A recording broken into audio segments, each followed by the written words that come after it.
नमस्कार दोस्तों, मेरा नाम है एसएन भारती और आपका स्वागत है सानवी जीएस चैनल के नए वीडियो में। आज है 30 अगस्त 2024। हम लोग 30 अगस्त 2024 से जितने भी करंट अफेयर्स के महत्वपूर्ण क्वेश्चन बन सकते हैं उस सभी पर डिस्कस करेंगे। पीडीएफ आप हमारे टेलीग्राम चैनल से डाउनलोड कर सकते हैं, जिसका लिंक मैंने इस वीडियो के डिस्क्रिप्शन में दे दिया है, तो आप इस लिंक पर जाकर टेलीग्राम चैनल ज्वाइन कर सकते हैं। चलिए शुरुआत करते हैं पहले क्वेश्चन से। पहला क्वेश्चन है, भारत में हर साल राष्ट्रीय लघु उद्योग दिवस कब मनाया जाता है? तो राष्ट्रीय लघु उद्योग दिवस जो है 30 अगस्त को मनाया जाता है। भारत में हर साल 30 अगस्त को राष्ट्रीय लघु उद्योग दिवस के रूप में मनाया जाता है। यह दिन भारत में लघु उद्योगों को बढ़ावा देने के साथ ही देश के युवाओं के लिए रोजगार उपलब्ध करवाने के लिहाज से मनाया जाता है। गौरतलब है कि किसी भी देश के विकास में लघु उद्योगों की अहम भूमिका होती है। दरअसल भारत सरकार के द्वारा स्मॉल इंडस्ट्री को बढ़ावा देने और उनकी समस्याओं को हल करने के लिहाज से 30 अगस्त 2000 ईस्वी को लघु उद्योग के लिए एक व्यापक नीति की शुरुआत की गई थी, जिसके बाद उद्योग मंत्रालय के द्वारा यह फैसला किया गया कि 30 अगस्त को राष्ट्रीय लघु उद्योग दिवस के रूप में मनाया जाएगा। देश में पहली बार 30 अगस्त 2001 को राष्ट्रीय लघु उद्योग दिवस मनाया गया। नेक्स्ट क्वेश्चन है, हाल ही में सीमा सुरक्षा बल बीएसएफ के महानिदेशक के रूप में किसे नियुक्त किया गया है? तो बीएसएफ के महानिदेशक के रूप में जो है दलजीत सिंह चौधरी को नियुक्त किया गया है। दलजीत सिंह चौधरी को सीमा सुरक्षा बल बीएसएफ का महानिदेशक नियुक्त किया गया है। चौधरी जो है 1990 बैच के आईपीएस अधिकारी हैं और वर्तमान में एसएसबी के निदेशक के रूप में कार्यरत है। वह सेवानिवृत्त होने से पहले 30 नवंबर 2025 तक अपने पद पर बने रहेंगे। और यह जो तस्वीर आप देख रहे हैं, यह दलजीत सिंह चौधरी की तस्वीर है और इन्हें ही बीएसएफ के महानिदेशक के रूप में नियुक्त किया गया है। नेक्स्ट क्वेश्चन है, हाल ही में केंद्र सरकार ने केंद्रीय औद्योगिक सुरक्षा बल सीआईएसएफ का महानिदेशक किसे नियुक्त किया गया है? तो सीआईएसएफ का महानिदेशक जो है राजविंदर सिंह भट्टी को नियुक्त किया है। बिहार के डीजीपी के पद पर सेवारत आईपीएस राजविंदर सिंह भट्टी को केंद्र सरकार ने नई जिम्मेदारी दे दी है। केंद्र सरकार ने उन्हें केंद्रीय औद्योगिक सुरक्षा बल के महानिदेशक के पद पर नियुक्ति दी है। आरएस भट्टी बिहार कैडर के 1990 बैच के आईपीएस अधिकारी हैं। आईपीएस अधिकारी राजविंदर सिंह भट्टी जो है 30 सितंबर 2025 तक अपने पद पर बने रहेंगे। आपको बता दें कि आईपीएस राजविंदर सिंह भट्टी ने नवंबर 2005 में सिवान के पूर्व सांसद शहाबुद्दीन को उनके दिल्ली स्थित आवास से गिरफ्तार किया था, जिसके बाद उन्होंने राष्ट्रीय ख्याति अर्जित की थी। इससे पहले किसी भी पुलिस अधिकारी ने राजद के कद्दावर नेता को उसके मजबूत राजनीतिक रसूख के कारण गिरफ्तार करने की हिम्मत नहीं की थी। इसी के वजह से जो है यह बिहार में काफी प्रचलित है। ये जो तस्वीर आप देख रहे हैं, ये राजविंदर सिंह भट्टी की तस्वीर है और इन्हें ही सीआईएसएफ के महानिदेशक के पद पर नियुक्त किया गया है। नेक्स्ट क्वेश्चन है, हाल ही में अंडर 20 सेफ फुटबॉल चैंपियनशिप का खिताब किसने जीता है? तो अंडर 20 सेफ फुटबॉल चैंपियनशिप का खिताब जो है बांग्लादेश के द्वारा जीता गया है। बांग्लादेश ने काठमांडू में फाइनल में मेजबान नेपाल को 4-1 से हराकर अपनी पहली सेफ अंडर 20 चैंपियनशिप जीती है। और नाम आता है बांग्लादेश का, तो बांग्लादेश के बारे में भी जान लेते हैं। तो बांग्लादेश की राजधानी क्या है? तो बांग्लादेश की राजधानी ढाका है और यहाँ पर जो मुद्रा चलती, कौन सी मुद्रा? टका मुद्रा चलती है। और वर्तमान में मुख्य सलाहकार कौन है बांग्लादेश के? तो मोहम्मद यूनुस है वर्तमान में मुख्य सलाहकार। और राष्ट्रपति कौन है वर्तमान में? तो राष्ट्रपति जो है मोहम्मद शहाबुद्दीन यहाँ के वर्तमान में राष्ट्रपति है। और यह जो फुटबॉल चैंपियनशिप सैफ का जो खेला गया, कहां पर खेला गया? यह काठमांडू में। यह भी आप लोगों से पूछा जा सकता है, यह काठमांडू में खेला गया। और किसको पराजित करके बांग्लादेश जीता है? यह जो है नेपाल को पराजित करके Bangladesh under 20 Saif football championship जीती है। नेक्स्ट क्वेश्चन है, हाल ही में डेविड मलान ने इंटरनेशनल क्रिकेट से संन्यास लेने की घोषणा की है, वह किस देश के खिलाड़ी हैं? तो डेविड मलान जो है इंग्लैंड के खिलाड़ी हैं। डेविड मलान ने अपने अंतरराष्ट्रीय कैरियर में इंग्लैंड के लिए 22 टेस्ट, 30 वनडे और 62 टी20 मैच खेले हैं। डेविड मलान ने इंग्लैंड के लिए आखिरी बार जो है भारत में आयोजित 2023 वनडे विश्व कप में खेला था और इसके बाद जो है इन्होंने हाल ही में अंतरराष्ट्रीय क्रिकेट से संन्यास की घोषणा कर दिए हैं। और नाम आता है इंग्लैंड का, तो इंग्लैंड के बारे में भी देख लेते हैं। तो इंग्लैंड की राजधानी क्या है? तो इंग्लैंड की राजधानी लंदन है और यहाँ पर जो मुद्रा चलती, कौन सी मुद्रा? पाउंड स्टर्लिंग मुद्रा चलती है। और वर्तमान में प्रधानमंत्री कौन है? तो कीर स्टारमर यहाँ पर वर्तमान में प्रधानमंत्री हैं। नेक्स्ट क्वेश्चन है, हाल ही में भारतीय राष्ट्रीय चेस चैंपियनशिप का टाइटल किसने जीता है? तो राष्ट्रीय चेस चैंपियनशिप का टाइटल जो है कार्तिक वेंकट रमन के द्वारा जीता गया।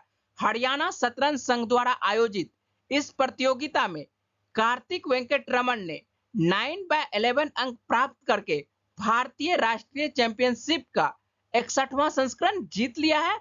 कार्तिक की राष्ट्रीय चैंपियनशिप में यह दूसरी जीत है। उन्होंने 2022 में भी यह टूर्नामेंट जीता था और यह जो तस्वीर आप देख रहे हैं यह कार्तिक वेंकट रमन की तस्वीर है और इन्होंने ही भारतीय राष्ट्रीय चेस चैंपियनशिप का टाइटल जीता है। नेक्स्ट क्वेश्चन है, हाल ही में केंद्रीय मंत्रिमंडल ने पूर्वोत्तर राज्यों में जल विद्युत परियोजनाओं के लिए कितने करोड़ रुपए मंजूर किए हैं? तो पूर्वोत्तर राज्यों में जल विद्युत परियोजनाओं के लिए जो है 4136 करोड़ रुपए की मंजूरी दी गई है। नेक्स्ट क्वेश्चन है, हाल ही में अनुभव पुरस्कार किसके द्वारा प्रदान किया गया है? तो अनुभव पुरस्कार जो है पेंशन और पेंशन भोगी कल्याण विभाग के द्वारा प्रदान किया गया है। अनुभव पुरस्कार योजना की शुरुआत जो है 2015 से होती है। पेंशन और पेंशन भोगी कल्याण विभाग, कार्मिक लोक शिकायत और पेंशन मंत्रालय के द्वारा इसकी शुरुआत की गई थी। नेक्स्ट क्वेश्चन है, हाल ही में किस राज्य में H5N1 वायरस के कारण बर्ड फ्लू का प्रकोप फैला है? तो यह जो है ओडिशा में H5N1 वायरस के कारण जो है बर्ड फ्लू का मामला सामने आया है। ओडिशा के पुरी जिले के पीपली कस्बे में एवियन इन्फ्लुएंजा के H5N1 स्ट्रेन के कारण बर्ड फ्लू का प्रकोप देखा गया है। एवियन इन्फ्लुएंजा, जिसे आमतौर पर बर्ड फ्लू कहा जाता है, एक वायरल संक्रमण है जो मुख्यतः पक्षियों में पाया जाता है, लेकिन कभी-कभी यह संक्रमित पक्षियों से मनुष्यों में फैल सकता है।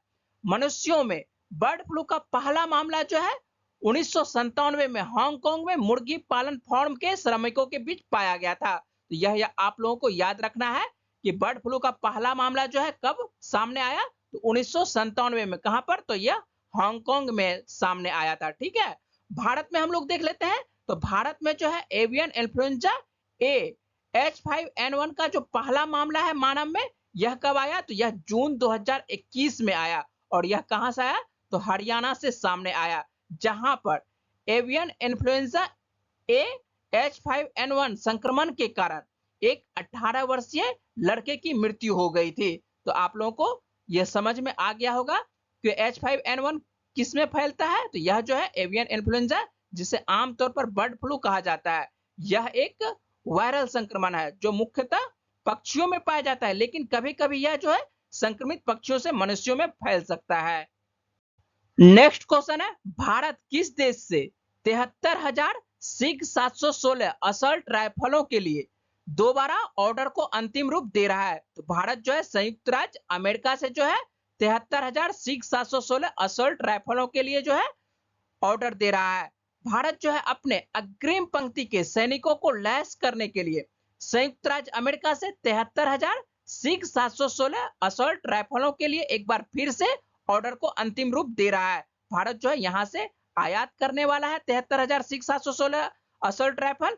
भारत जो है इससे पहले देखते हैं तो 2019 में 72,400 सिग 716 राइफलों की खरीद कर चुका है, जो उनके बेहतर प्रदर्शन, विस्तारित रेंज और स्वचालित फायरिंग क्षमता के कारण सिग 716 राइफलें जो है अत्यधिक प्रभावी साबित हुई है और नाम आता है संयुक्त राज्य अमेरिका का, तो इसके बारे में भी देख लेते हैं। तो अमेरिका की राजधानी क्या है? तो अमेरिका की राजधानी जो है वाशिंगटन डीसी है, और यहाँ पर जो मुद्रा चलती है यूएस डॉलर चलती है, और राष्ट्रपति कौन है? तो जो बाइडेन है, और वर्तमान में उपराष्ट्रपति कौन है? तो कमला हैरिस है। ये जो आप तस्वीर देख रहे हैं ये सिख 716 की तस्वीर है, और भारतीय सैनिक जो अग्रिम पंक्ति में खड़े होते हैं, जो बॉर्डर सब पर देखते होंगे कि खड़े होते हैं हाथ में बंदूक लेके, वो यही बंदूक रहता है, ठीक है, सिख 716 रहता है। और इसमें जो है एक मैगजीन में जो है 20 गोलियां आती है। इसके ऊपर जो है एडजस्टेबल फ्रंट और रियर ऑप्टिक्स लगा सकते हैं, ताकि दूर बैठे दुश्मन को भी मार गिरा सके। इसकी रेंज की यदि बात करते हैं तो इसकी रेंज जो है 600 मीटर है, यानी करीब 1970 फीट होती है, ठीक है। और यही जो है अमेरिका से खरीदा जा रहा है। नेक्स्ट क्वेश्चन है, किस कंपनी ने तीसरे चरण के सफल परीक्षण के बाद मौखिक हैजा वैक्सीन हिलचोल लॉन्च किया है? तो यह जो है भारत बायोटेक के द्वारा जो है मौखिक हैजा वैक्सीन हिलचोल को लॉन्च किया गया है। हैजा संक्रमण के खिलाफ जो है भारत बायोटेक ने स्वदेशी टीका को हिलचोल नाम दिया है, जिसके लिए सिंगापुर स्थित हिलमैन लेबोरेटरी से लाइसेंस लिया है। पोलियो की तरह यह टीका जो है मौखिक तौर पर बच्चों को दिया जा सकता है। हैजा कैसे फैलता है? तो हैजा जो है पानी से फैलने वाला एक ऐसा रोग है जो दूषित जल पीने या दूषित खाना खाने से फैलता है। इस बीमारी को फैलाने के लिए विब्रियो कालेरी नामक बैक्टीरिया जिम्मेदार माना जाता है। इसी वजह से जो है इस बीमारी को जो है एक और नाम से जाना जाता है। किस नाम से? तो कोलरा के नाम से जाना जाता है, ठीक है। तो कोलरा के नाम से हैजा को जाना जाता है, हैजा या कोलरा। और इसका जो है बैक्टीरिया का क्या नाम है? विब्रियो कालेरी नाम है। ये याद रखिएगा आप लोग। पिछले वीडियो का प्रश्न था, हाल ही में मुख्यमंत्री सुख शिक्षा योजना किस राज्य सरकार के द्वारा शुरू किया गया है? तो यह जो है किस राज्य सरकार के द्वारा शुरू किया गया है? तो यह हिमाचल प्रदेश राज्य सरकार के द्वारा शुरू किया गया है। इसके बारे में मैंने पूरे विस्तार से पिछले वीडियो में बताया था। जिन्होंने इसके बारे में आंसर दिया है उन्हें बहुत बहुत शुक्रिया। जो आंसर नहीं दे रहे हैं कृपया आंसर देने की कोशिश जरूर करें। आज का प्रश्न है, हाल ही में रेलवे बोर्ड का नया अध्यक्ष और मुख्य कार्यकारी किसे नियुक्त किया गया है? तो इसका सही जवाब क्या है वो आपको जल्दी से कमेंट बॉक्स में बताना है। और मुझे उम्मीद है कि इस वीडियो में मैंने जितने भी इंपॉर्टेंट क्वेश्चन पर बात की वो पॉइंट्स आपको समझ में आए होंगे। अगर आपको वीडियो अच्छी लगी तो वीडियो को लाइक करिएगा, शेयर करिएगा और चैनल को सब्सक्राइब अवश्य करिएगा, जिससे कि आपको प्रत्येक दिन करंट अफेयर्स मिलता रहे। चलिए मिलते हैं आपसे अगली वीडियो में। तब तक के लिए अपना ख्याल रखिएगा, पढ़ते रहिए। वीडियो में बने रहने के लिए बहुत बहुत शुक्रिया, धन्यवाद।